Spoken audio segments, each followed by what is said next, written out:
7 বছরের মধ্যে আমি একমাত্র মেয়ে ছিলাম। 1,80,000 মানুষ হচ্ছে রেজিস্ট্রেশন করছে, তার মধ্যে 2400-2400 মানুষের নাম আসছে, তার মধ্যে আমি ছিলাম 100 জনের মধ্যে। আচ্ছা, আপনি বাংলাদেশ থেকে কোরিয়া গেছেন প্রথম, সেই প্রসেসটা কি ছিল? সেটা লটারি হয়েছে, আপনার নাম আসছে লটারিতে, তারপর আমি পরীক্ষা দিয়েছি। ওকে, মানে ভাষা শিখছেন আর কি। ভাষা শেখার পরে কি করছে? ভাষা শেখার পর আর কি কি করা লাগছে? ভাষা শেখার পর পরীক্ষা দিছি, পরীক্ষা দেওয়ার পরে তারপরে কত মার্কের পরীক্ষা হয়? 200 মার্কসের। তাহলে আরো ডিটেইলস করি।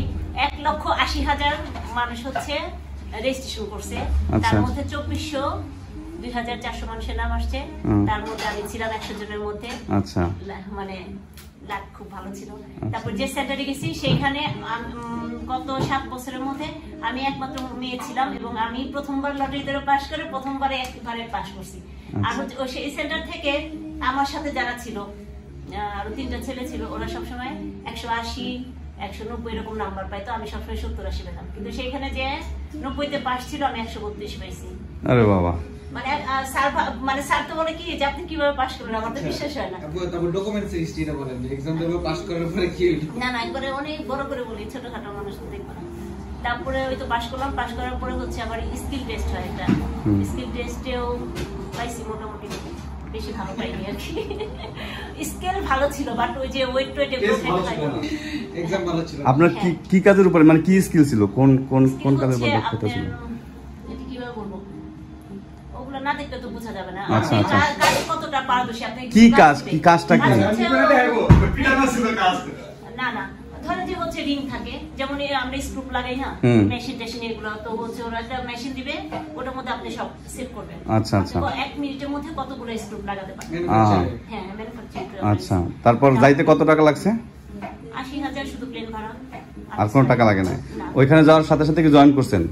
আমাদের ওইখান থেকে কোম্পানি আমাকে ভিসা দিছে। ও আচ্ছা আচ্ছা, সেই সবকিছু ওরাই করে দিছে, ওখানে থাকা খাওয়া সবকিছু ওরা করছে, আমি শুধু গেছি, যে শুধু জয়েন করছি। তারপরে স্যালারি কত টাকা ছিল? স্যালারি কথা বলতে না বলতে হয়, এখন আর সমস্যা বাংলাদেশ না, বাংলাদেশের মানুষগুলোকে দেখবে, দেখে আসলে মানে অনেকে ভুয়া খবর দেয় তো।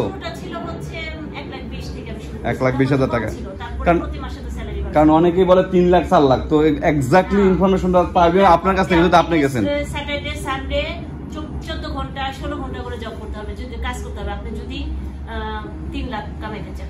আচ্ছা, 14 ঘন্টার নিচে যদি কাজ করেন তাহলে 3 লাখ টাকা স্যালারি আসবে না। যখন আসছি তার 1 বছর আগে থেকে 52 ঘন্টার বেশি ওভারটাইম করা যেত না, স্যালারি কম ছিল।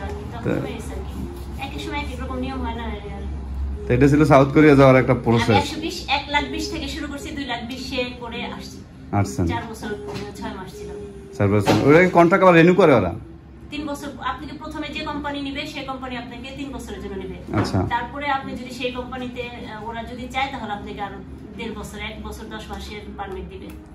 আর যদি না চায় তাহলে তো আপনি আবার কোম্পানি চেঞ্জও করতে পারেন, কিন্তু প্রথম ভিসা 3 বছরের থাকে। তো ওরা যদি রাখতে না চায় তাহলে আপনি চলে আসতে হবে আর কি, যদি চাকরি না পান অন্য কোথাও। না বুঝছি, মানে যদি তারা না চায়, আর যদি আপনি চাকরি, আপনি অন্য কোম্পানি চেঞ্জ করতে পারবেন, আপনি 3বার কোম্পানি চেঞ্জ করতে পারবেন। কিন্তু আমার তো ভিসা নাই, আমার তো মনে করেন 3 বছরের জন্য ভিসা শেষ হয়ে গেছে। ভিসা ওরাই দিবে। ওরা আবার দেবে। হ্যাঁ, ওরা তো আপনি 4 বছর 10 মাস থাকতে পারবেন, হচ্ছে আপনি একবার যদি ঢুকতে পারেন। আচ্ছা, তারপর যদি আপনি আবার আরো সিস্টেম আছে ওগুলো করে যদি আপনি চেষ্টা করলে আপনি, কিন্তু এখন হচ্ছে একবারে 10 বছর রেখে যাচ্ছে আর কি। 10 বছর একসাথে। আমি যখন আসছি তার কয়েকদিন আগে আর কি নতুন করে বিল পাস হয়েছে। আমি ছোট থাকতে পারতাম,